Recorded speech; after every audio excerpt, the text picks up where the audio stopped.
नमस्कार, मेरा नाम श्वेता चौहान है। मैंने इस साल सिविल सर्विस परीक्षा में 8वां रैंक प्राप्त किया है। मैं अपने ऑप्शनल के बारे में भी बताना चाहूँगी। मेरा ऑप्शनल ज्योग्राफी था।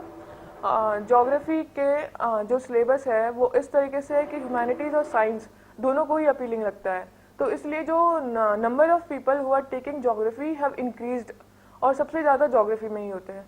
लेकिन जो अभी आप इस साल का और पहले का भी ट्रेंड देखेंगे तो ज्योग्राफी में नंबर बहुत डाइवर्स होते हैं। जैसे मेरे इस बार 326 आए हैं, लास्ट ईयर मेरे 223 थे।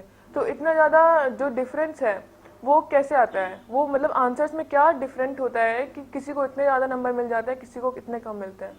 तो सोर्सेज आपके पता ही हैं, आपके लिमिटेड हैं। और ज्योग्राफी के जैसे आपको पता है कि पेपर 1 और पेपर 2, पेपर 1 में जो है पूरा का पूरा पेपर 1 में है आपका पूरा स्टैटिक पार्ट, आपके बुक्स डिफाइंड है। पेपर 2 आपकी इंडियन ज्योग्राफी से रिलेटेड है, उसमें आपकी इंडियन ज्योग्राफी करंट और स्टैटिक दोनों हैं। तो जो आपका पेपर 1 है उसकी मैं आपको सिलेबस अगर आप देखें तो पहला है आपका फिजिकल ज्योग्राफी।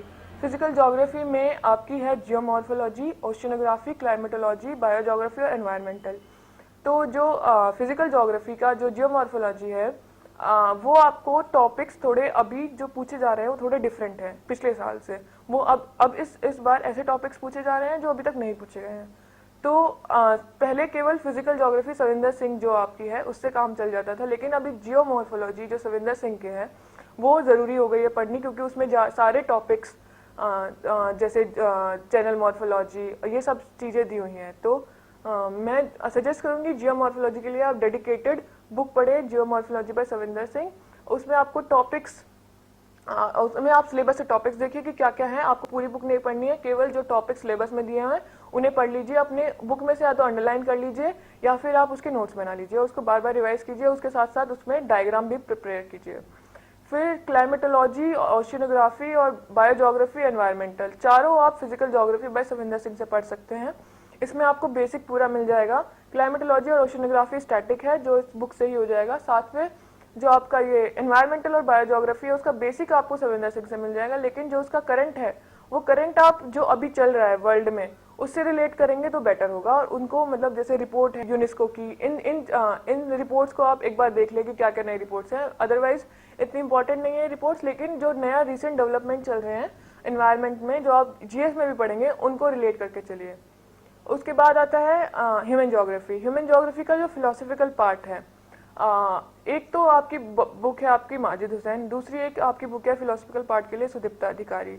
इन दोनों में से जो आपको बेटर लैंग्वेज लगे दोनों में से आप एक ले सकते हैं। दोनों की दोनों ही आपको फिलोसफिकल वाला पार्ट बता देंगी, लेकिन इसमें से भी मतलब पूरा सिलेक्टिव रीडिंग करनी है, पूरी की पूरी किताबें नहीं पढ़नी है। जो भी सिलेबस में दिया है केवल उसी के अराउंड पढ़ें। फिर इकोनॉमिक ज्योग्राफी के लिए आपके पास रूपा मेड सिंपल की एक बुक है, उससे आप टॉपिक्स ढूंढ सकते हैं। उसमें पूरा अच्छे से इकोनॉमिक ज्योग्राफी का टॉपिक्स दिए हुए हैं। फिर नेक्स्ट होती है आपकी पॉपुलेशन ज्योग्राफी। पॉपुलेशन ज्योग्राफी भी माजिद हुसैन की बुक है, उसमें आपको मिल जाएगा। और ये 3-4 बुक से आपका ह्यूमन ज्योग्राफी का सिलेबस कंप्लीट हो जाएगा। ह्यूमन ज्योग्राफी पे ज़्यादा फोकस करें क्योंकि ह्यूमन ज्योग्राफी बहुत ज़्यादा स्टैटिक है रेदर देन फिजिकल। फिजिकल में ऐसा आपको क्वेश्चंस मिल जाएंगे जो आपको कहीं गूगल करने पे भी नहीं मिलेंगे। तो बेटर होगा कि आप फोकस करें ह्यूमन ज्योग्राफी पे, क्योंकि आपको सिलेक्ट करना होता है क्वेश्चंस। तो आप ऐसा कर सकते हैं कि 2 क्वेश्चन ह्यूमन ज्योग्राफी से कर लें, 1 क्वेश्चन फिजिकल ज्योग्राफी से कर लें। तो क्या होगा कि मतलब फिजिकल ज्योग्राफी अगर आप बाई चांस क्वेश्चन नहीं भी आते तो आपके पास ह्यूमन ज्योग्राफी कवर करने के लिए उसको है। तो जो भी टॉपिक्स हैं इन बुक्स में आपको मिल जाएंगे। ह्यूमन ज्योग्राफी पूरा उतना ही फोकस करें, उसको ऐसा जैसे मैंने सोचा था कि बहुत ही बोरिंग पार्ट है ऐसे ना समझें, क्योंकि वो ही आपको मार्क्स स्कोर करा सकती है। फिर दूसरी चीज़ आती है ज्योग्राफी में Indian geography. Indian geography mainly आपको बुक है एक डी.आर. खुल्लर या फिर माजिद हुसैन की है इंडियन ज्योग्राफी। आपको सारे टॉपिक्स जो बेसिक है मतलब कि इंडिया की फिजिकल ज्योग्राफी या फिर इंडिया का जो भी मिनरल्स हैं कि क्या कहाँ पे है वो चीज़ें आपको यहाँ पे इस बुक में मिल जाएंगी। लेकिन जो क्वेश्चन पेपर आप अगर पहले के एनालाइज करेंगे तो आपको पता चलेगा कि मेनली जो है वो आपका रिलेटेड आता है किससे, करंट अफेयर्स से। तो करंट अफेयर्स को रिलेटेड मतलब कि आपका कि अभी रिसेंट डेवलपमेंट क्या चल रहे हैं कंट्री में। अगर स्टैटिक में पूछेगा अभी कि जैसे ग्रीन रेवोल्यूशन का पूछा तो आपको फिर भी उसमें करंट अफेयर्स लाने पड़ेंगे कि अभी जैसे सेकंड ग्रीन रेवोल्यूशन की बात चल रही है या फिर एवर ग्रीन रेवोल्यूशन की बात चल रही है। तो ऐसे टॉपिक आपको इंक्लूड करने पड़ेंगे, क्योंकि इंडिया की ज्योग्राफी जो है वो स्टैटिक नहीं हो सकती है, वो उसका सिर्फ मतलब आपने बेसिक जो पढ़ लिया है वो आपने फर्स्ट पेपर में पढ़ लिया है, लेकिन इंडिया की ज्योग्राफी में आपको वो स्टैटिक पार्ट अप्लाई भी करना है, साथ में आपको करंट अफेयर को भी इंक्लूड करना है, तभी आपका आंसर जो है आपको एज मिल पाएगी दूसरे लोगों से। तो इंडियन ज्योग्राफी को ना केवल एक जीएस की तरह समझे और ना ही ज्योग्राफी की तरह समझे। इंडियन ज्योग्राफी जो पेपर 2 है, it is a mixture of both paper 1 and also the other GS. उसका सिलेबस भी इस तरीके से है कि सारे के सारे आपके जीएस के पेपर भी उसमें कवर हो जाते हैं। तो जब आप क्वेश्चन आएगा तो आपको लगेगा कि बिल्कुल जनरल क्वेश्चन है, बिल्कुल जीएस के रिलेटेड है, तो उसको वैसा भी ना समझे आपको ज्योग्राफी का पेपर लिख रहे हैं, आपको ज्योग्राफी का भी टिल्ट उसमें लाना है। तो उसमें ज्योग्राफी की जो आपने बेसिक थियरीज आपने पेपर 1 में पढ़ी हैं, या फिर मैप्स जो हुए हैं इतने सारे उनको ड्रॉ कीजिए, डायग्राम्स ड्रॉ कीजिए, तो उस तरीके से वो ज्योग्राफी के ज़्यादा क्लोज हो जाएगा। इस तरीके से इंडियन ज्योग्राफी पूरा होगा। फिर दूसरा चीज़ आती है ज्योग्राफी के पेपर में कि आंसर राइटिंग कैसे करें, आंसर अटेम्प्ट कैसे करें। तो उसमें दो तरीके के क्वेश्चन होते हैं, एक होते हैं जो डायरेक्ट क्वेश्चन होंगे, दूसरे होंगे जो ओपन एंडेड होंगे।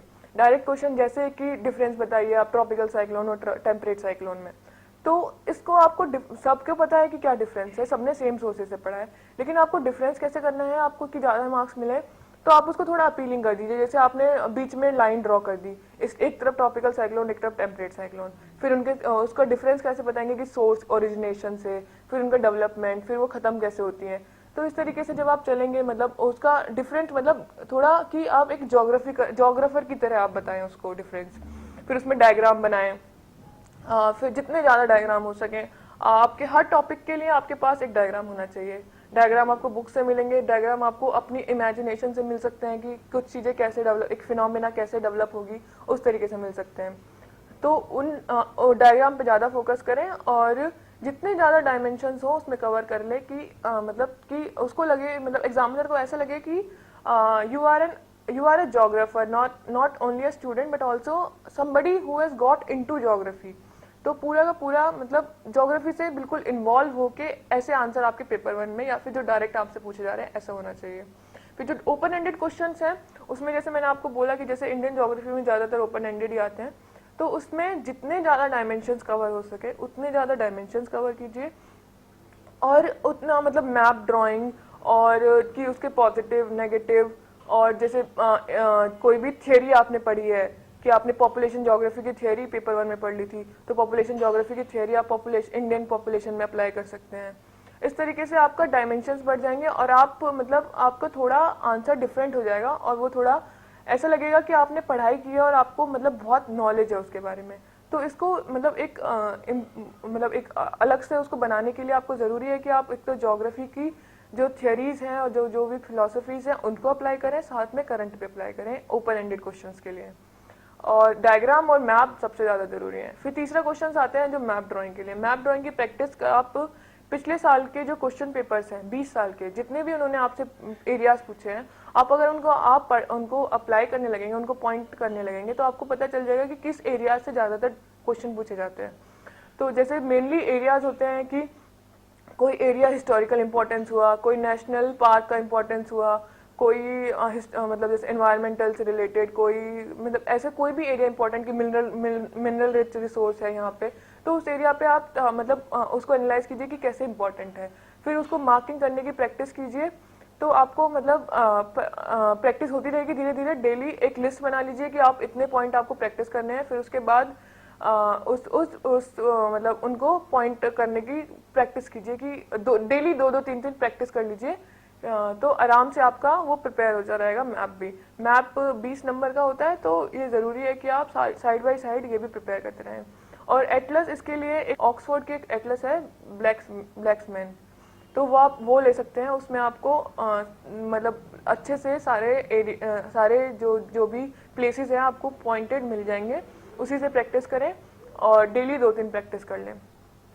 तो इस तरीके से ज्योग्राफी के जो मैंने आपको स्टैंडर्ड बुक्स बताई हैं और साथ में कैसे आपको राइटिंग आंसर्स लिखने हैं, सिर्फ उन्हीं पे आप फोकस करें। आप जितना भी सोर्सेज हैं कि कोचिंग, इस कोचिंग के दूसरे कोचिंग के, उसमें ज़्यादा ना फोकस करें। अपनी नोट्स खुद से प्रिपेयर करके, और जो स्टैंडर्ड बुक्स हैं सिलेबस का उन बुक से सिलेबस का टॉपिक ढूंढ के खुद से प्रिपेयर करें, खुद के डायग्राम प्रिपेयर करें, और जितने सोर्सेज आप लिमिटेड रखेंगे उतना अच्छा होगा। उनको बार बार रिवाइज करें।